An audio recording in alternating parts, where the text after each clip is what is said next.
Hello everyone, welcome to SharePointCafe.Net. In this video, we will talk about factory design pattern.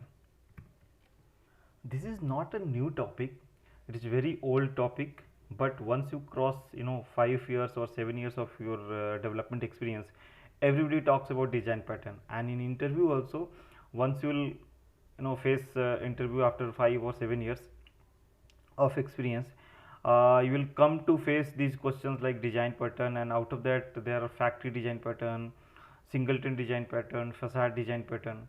So one or two design pattern must be uh, so you must have knowledge of one or two design pattern. So in this video we will talk about factory design pattern.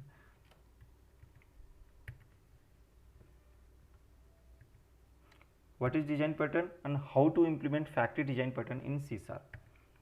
So first, what is the factory design pattern? In factory design pattern, client doesn't know about the actual classes and their details, and instead of instantiating or creating object of actual class, what we do, we use an interface for exposing to client class.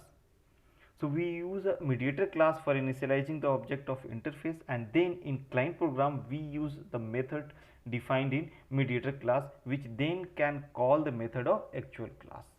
Not be confused, we will implement the same in C# code, and it will be easy to understand there.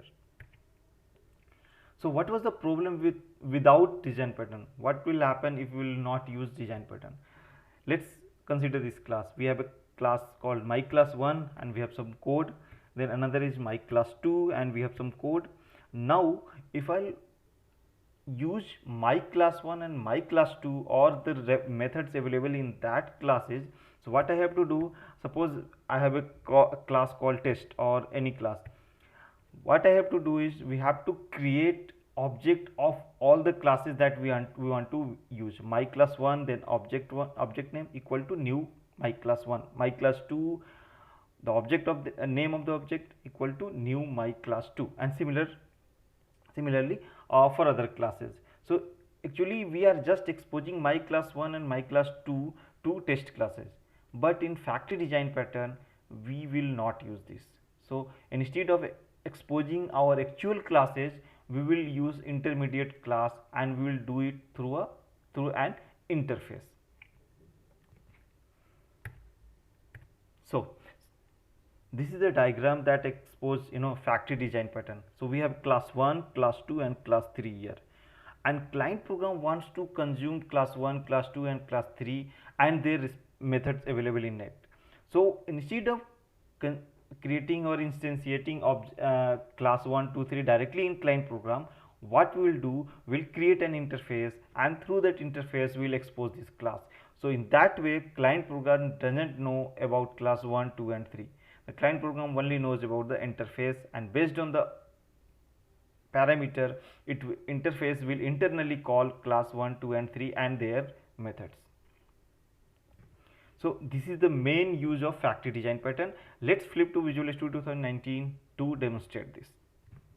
So this is our traditional approach: class 1, class 2, and then we will expose my class 1 and class 2 in our main class, where we will create the object, we will instantiate our class, and according to that we will call the methods.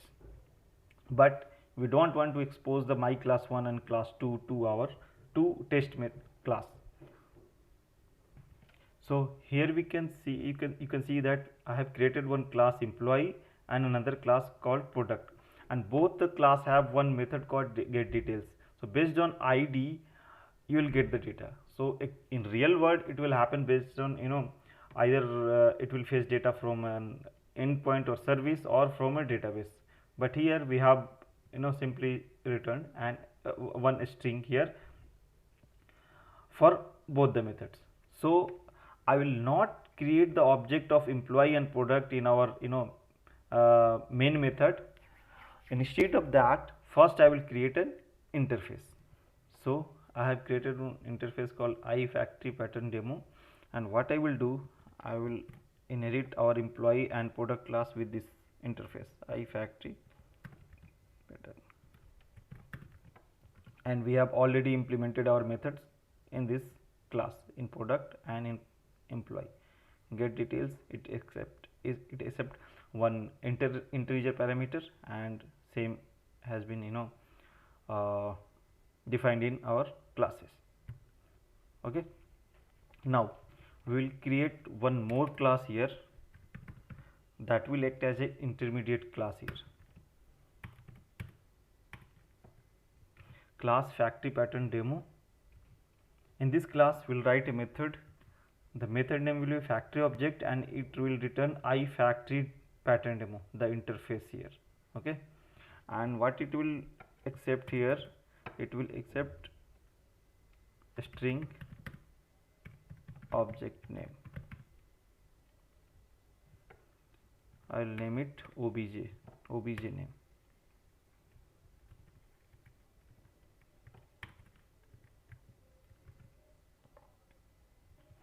I'll declare a variable of I factory design pattern demo and I'll initialize it with null value. And now we'll check the object type. If factory pattern demo, if obj name equal to whether we can do one thing, we can accept the input from the user, or I will do hard coding here. I will see emp for employee.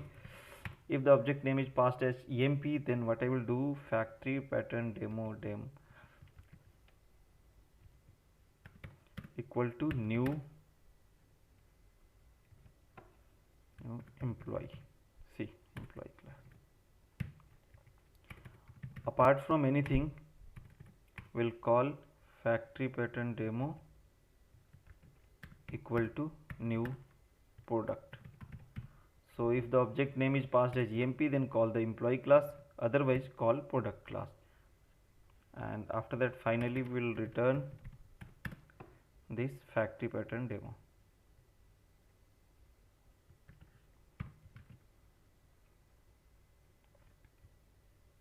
So in this way we have created object based on created object of class based on parameter.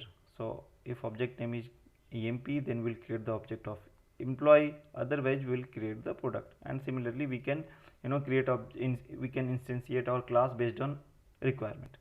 Now we'll expose this factory pattern demo in our main method. How? Let's see this. First we'll declare a variable string object name equal to, first we'll pass emp hard code. Next we will do I factory pattern demo equal to factory pattern demo, that class name dot, because we have created a static method, directly we can call this factory object, and then we'll pass the object name.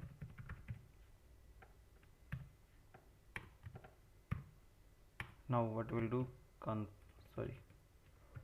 string output equal to factory pattern demo dot the method name get details, and we'll pass the id, any id, because we have hard coded here, so it doesn't matter. Now console dot write line our output. So let's run this, and before that we'll check the object name. Object name is emp, so in this case it should create the object of employee and it should call this get details of employee class here, and it should print employee name is Tom. Let's run this.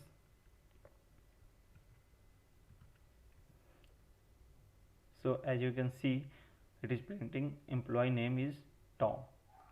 Now we'll change the object name. What we'll do here, we'll type anything, or we'll type product, and we'll run this. See, this time it is printing product name is laptop, and we are not exposing anything related to employee or product class here. We are just creating the we have created one interface here, and employee and product class both inherits from this interface. And next we have created one intermediate class where we have defined factory object method, and which returns iFactory pattern demo, that interface.